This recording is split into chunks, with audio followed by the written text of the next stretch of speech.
Now, we've heard a lot from Labor on climate policies of late, finally just starting, I would say, to face up to reality on these issues. Now, the reality is that their policies were a large part of why they lost the election, as we were suggesting on this program all along. They never really told us how much their climate and energy policies would cost, and when the answer was, as we all actually knew, heaps.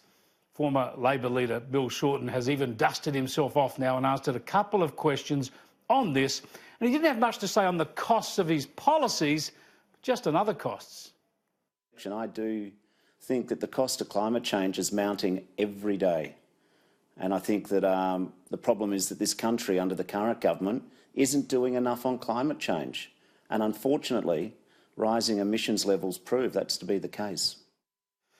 Oh, same old, isn't it? Have they learned enough? Have they learned enough quickly enough? The ill-defined and unknown and theoretical costs of global warming is what Bill Shorten wants to talk about. The point on this, again, I get sick of saying it, is that no matter what Australia spends or does, we can't change this, of course. Global emissions are still rising dramatically. So if there was a real cost to climate change, then we'd be better off spending our money on adapting to that, building more dams, pipes and irrigation infrastructure, reinforcing sea walls, whatever. Wasting money on making our electricity even more expensive seems like self-harm on a grand scale. Still, Shorten accepts that Labor's policies must change, with some provisos.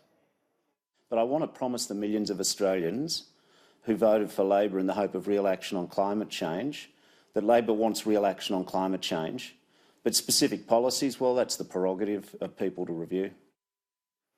Real action on climate change. Honestly, all of Australia knows we've signed up to the Paris Agreement.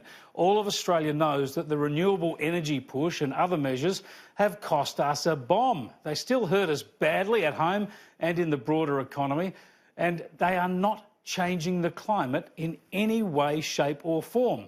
Yet all Labor can promise is doing more than the coalition. Why? For virtue signalling? For politics? Just to be able to say they're outdoing the coalition on this emotive issue? As the nation struggles with water shortages and skyrocketing electricity prices, both parties have got to get serious about this stuff. Do nothing without a cost-benefit analysis. Renewable energy interventions have cost us a fortune for no environmental benefit.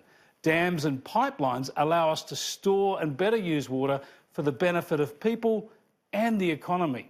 Yet one has attracted a decade of government support and tens of billions of dollars. The other is still just a bunch of words. I'll talk to a leading politician who wants to change all that in just a moment.